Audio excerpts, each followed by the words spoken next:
Bloomberg Audio Studios. Podcasts, radio, news.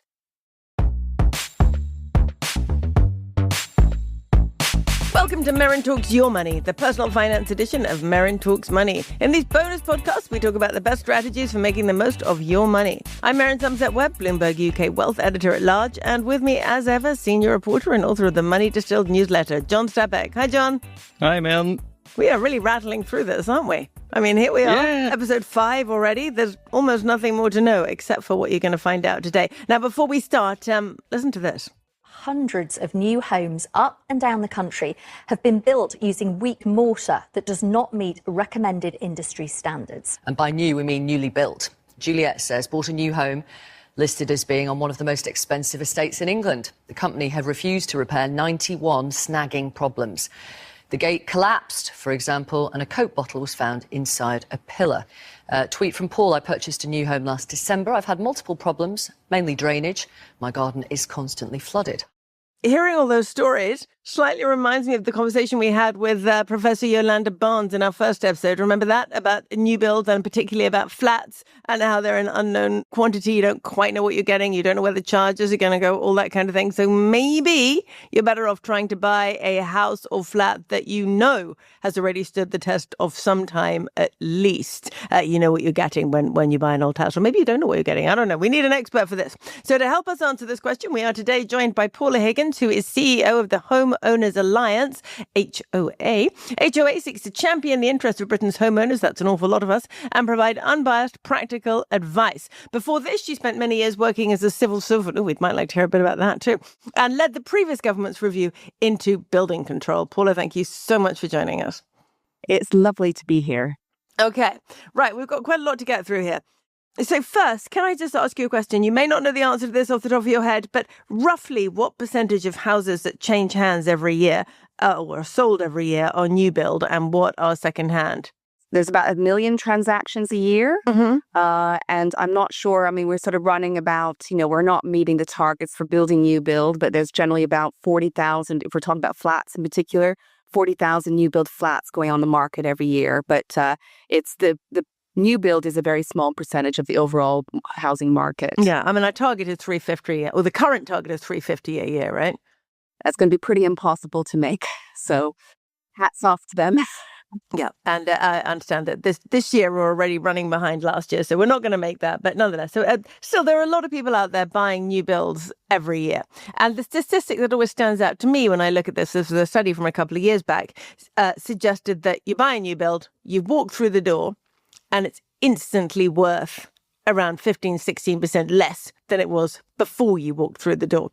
So if we're looking at old versus new, I would have thought the first thing to look at is if you're only staying there for a short time, if you're looking at buying a house to stay in only for a couple of years, you've got a big hill to climb, or the market has a big hill to climb to get you evens with that depreciation plus the costs of purchase, your stamp duty and, all your various fees for surveyors, etc., which we've talked about before. So that seems to me to be the immediate thing.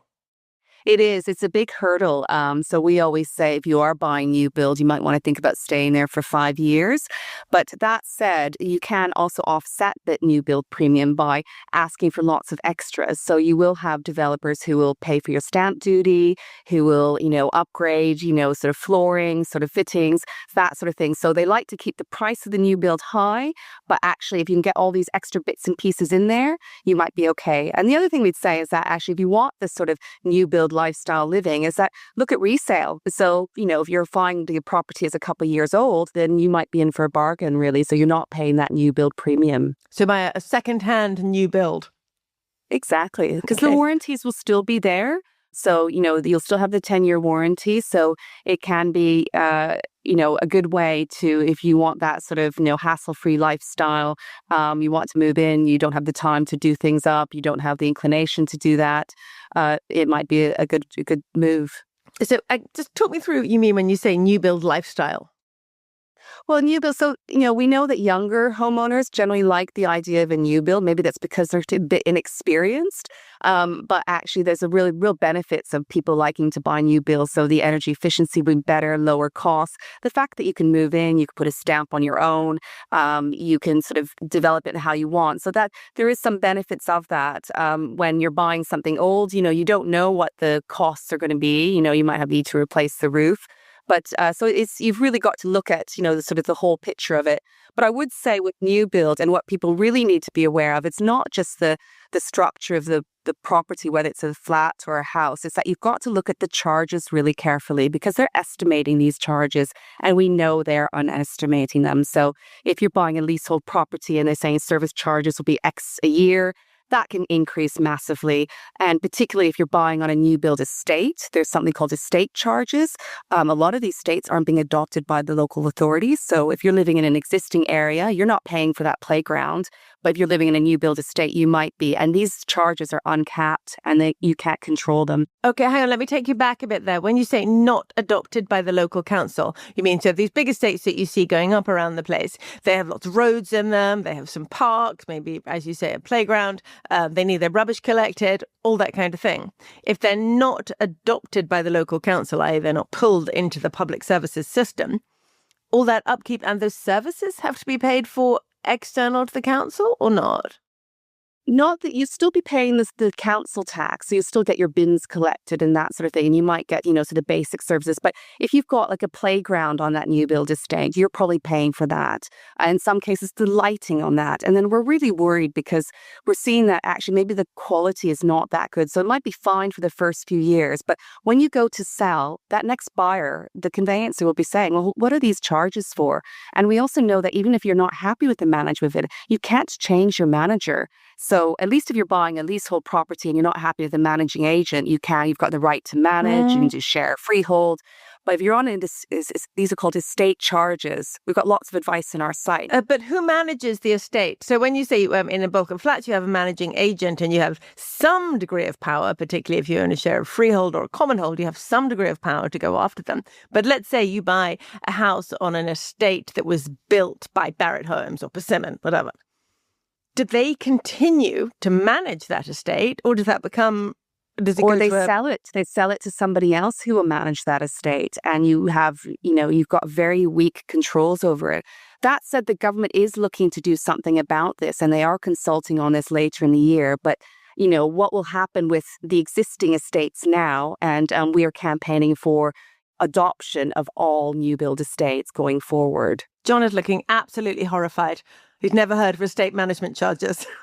No, I just want to interrupt as the token idiot on the podcast here.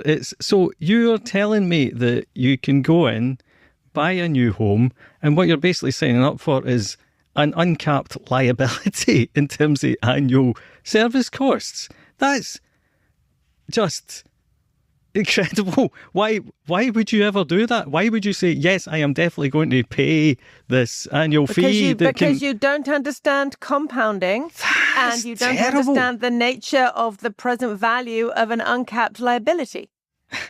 And I would say also you're being sold the dream. So you're buying a new build, and if you're going with the solicitors or the conveyancers that are recommended by the new build developers, you might not be told this. And what they can say is they'll just say, oh, there's a little bit of money, maybe a couple £100 a year for upkeep of the common grass or whatever. But this can increase. And you can't say, it's very hard to change that managing agent. And with leasehold properties, you can go to the First Property Tribunal.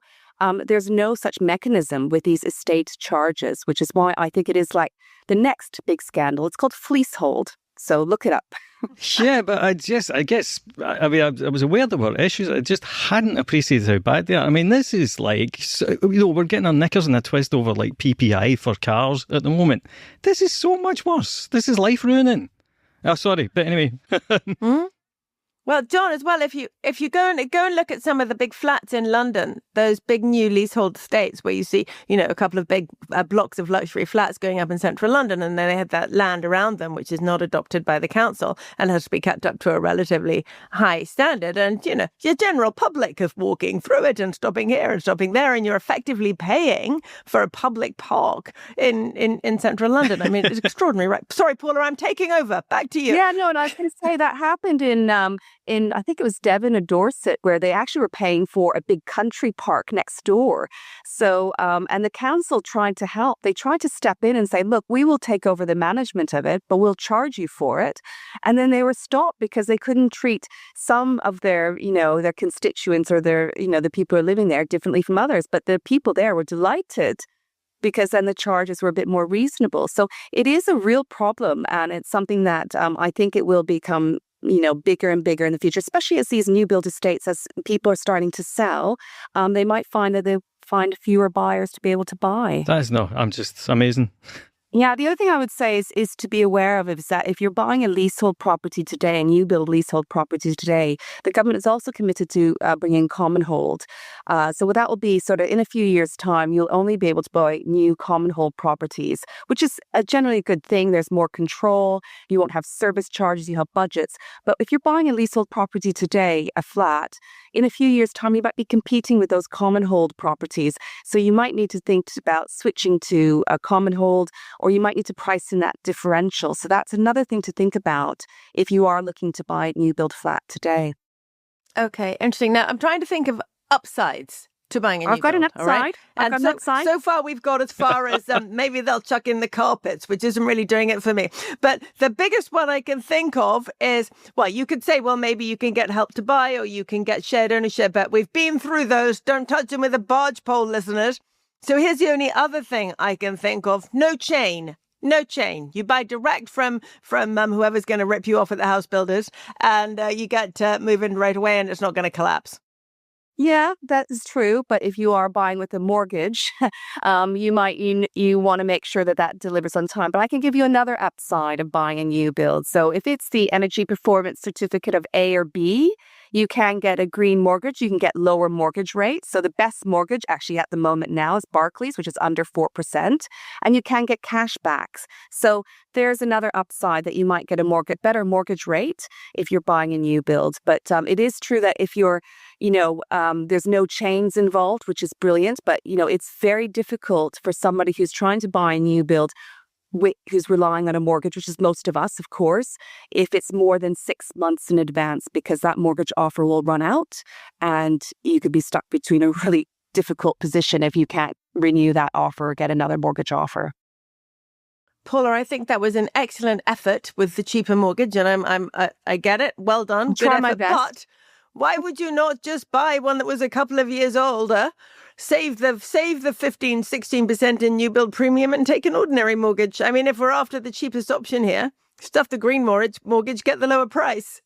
Yes, no, I would agree. And the good thing is if you're buying something a few years older, you know what you're getting, because a lot of people, if they're buying a new build, they get sort of sucked into the dream. And we see new build estates that have been promised schools or GP surgeries or a high street, and they don't materialize. And that is really difficult because you're just based on marketing brochures. What we always say, if you're buying something new build, is make sure you get absolutely everything in writing. So you've got some way of coming back. If you've been promised car parking spots, it's a cul-de-sac, whatever it is, make sure you get everything in writing. It seems to me that one of the things that we're really talking about here is the sense of community. So if you buy an old house, and particularly if you buy one in a town or a village outskirts, so if you can already see what the community is going to be like. So you can know if you've got a pub, you've got a shop, what kind of other people live in the area, etc. You get some sense of how you're going to live when you buy an older house, whereas when you buy a new house, as you say, you're buying a brochure, not a reality or not a community. That's true. And it's very hard to price that in. So you don't know what it's going to be like. You've got no comparables. So if you're buying an older property, you can look on land registries, see what other people are paying for it. You could see if you could do it up, put an extension in, a loft conversion, you can add value to it. But if you're buying into a completely new development, there's no comparables to see, is that going to increase. And that's where you really need to do your research properly. Not all developers are the same. You want to see that the developers that maybe hold their resale value. There's a lot to think about. Actually, it was something I wanted to ask about is, this 10-year guarantee that you get with a new build home. Because in my experience, everything to do with property is the most caveat emptor thing you will ever buy in your life. And there is no comeback on anything at all. So I'm just wondering, is the guarantee actually worth very much? Yeah, it's really limited. So the first 2 years, the developer should have, do the snags and things like that. And that's why we always say, make sure you get a snagging survey, diarize that 2-year point, because if you don't get anything fixed before then, you might be a bit stuffed, because between years 2 and 10, it's structural. So it's really structural stuff. And there's also ways of invalidating. So if you decide we have a situation, somebody came to our site, they changed the radiators. A young couple bought a new build. They just wanted to sort of have nicer radiators. They invalidated that warranty when they found out the boiler and there's problems with that. So it is really tricky. So I would say, again, make sure, you now can get pre-completion inspections. And it seems a bit odd that you're buying something, you don't expect to get a mechanic to buy a new car to look over it. But in this case, it's not all the same. So it is a bit bonkers. God, there's so many reasons to loathe house builders. It's insane. Listen, the other thing that I worry about with new builds is the size of the rooms. And when you look at houses built even up until the 50s, 60s, and particularly so even council housing, for example, built in the 1930s, the rooms are big and spacious and light, etc. But when you look at the floor plans of new builds, you often see really very small floor space, small rooms. And that seems to me to be something of a concern. Yeah, no, and they even do things like put in tiny furniture, or they might not have wardrobes in there. You don't have built-in wardrobes. And one of the reasons why, because they're building for profit. So, and we market our houses based on number of rooms. In most other countries, or European countries, it's square footage. So then you could be able to compare a 2-bed Victorian flat which might be the same space as a small 3-bed house. So I think it is, and that's where, you want more information, and we're really much wanting as much information. If you're looking at Rightmove and Zoop and the property portals, they are actually, we did some research earlier this year, they're actually doing more on that. So you can look at the floor plans, you can look at the square footage, and do the sums yourself. What's the price per square footage you're paying for? This slightly takes us back to use a buying agent who knows all this stuff, not back to we haven't done that episode yet. Yeah, we're going to really it's interesting because in other countries, buying agents and estate agents, they're working on behalf of the seller. The buyers aren't aware of that. But, with affordability so stretched, buying agents seem to be for the rich and the time poor and cash rich. But and that's why with our site, that's what we try to do. We try to empower people, get them to ask the right questions, making the right choices and avoid the pitfalls of others. Don't know if, Paula, if you would want to discuss this, but obviously you have been within sniffing distance of the levers of power in the government. And I don't know if there's anything from that experience that you would want to say, like how we've ended up here, if you like. Yeah, I mean, it's interesting because that's why I set up HomeOwners Alliance, actually, because I was working in government and housing and I was being approached by, some big developers saying, oh, we don't need to do inspections. Consumers don't want to, they want to save money. And I couldn't get a voice of the homeowner. I couldn't go out and ask people, say, do you really want someone to come and inspect the work that your builder's doing or whatever? So, and that's why I felt there wasn't a voice for the homeowner. And those aspire to own. So we're not just a home owning club. We're very keen on, helping as many people get onto the property ladder. And that's why I set up as to be this voice. When we first started, the first sources of complaints to our site, it was on new build, estate agents, and leasehold. And it still is the case that they come to us because they've got nowhere else to go. So that's why we're here. That's why we exist. Okay, thank you. Well, I think we've summed that up pretty well. I'm going to try and sum up the positives of buying a new build, okay? Here we go. Energy efficiency, modern design, be that a good thing or a bad thing. A warranty that may or may not last. Common spaces that may or may not long-term destroy the value of your house. And finally, no chains. No chains. And possibly free carpets. So that's new builds. Plus points of older houses. You know what you're getting. You might get some character, bigger floor plans. You might get a bigger garden, and it might even have some plants in it. That seems like a good thing. And you won't lose quite so much money quite so fast, depending on where the market goes. Is that fair? Does that kind of cover it? That covers it. I guess the only thing with older builds is that, you might have lots of maintenance costs. I live in an older property, and I'm always shocked at how much things cost when I'm having to do things up. But you can also add value with older builds. You can increase the value quite easily. Okay, so I will just say one last thing, which is that we do live in an older house, and when we moved in, here's back to your cost of maintenance, the bathroom ceiling fell down into the kitchen. So, it's not all upside. Paula, thanks so much for joining us and bringing your expertise to the show. We really appreciate it. It's been good fun. Thank you. Thanks for listening to this week's Merryn Talks Your Money. If you like our show, rate, review and subscribe wherever you listen to podcasts. Also be sure to follow me and John on X or Twitter at MerrynSW and John_Stepek. This episode was produced by Sam Asadi and Moses Andam. Sound designed by Blake Maples. Special thanks, of course, to Paula Higgins. Questions and comments on this show and all our shows are always welcome. Our show email is merrynmoney@bloomberg.net.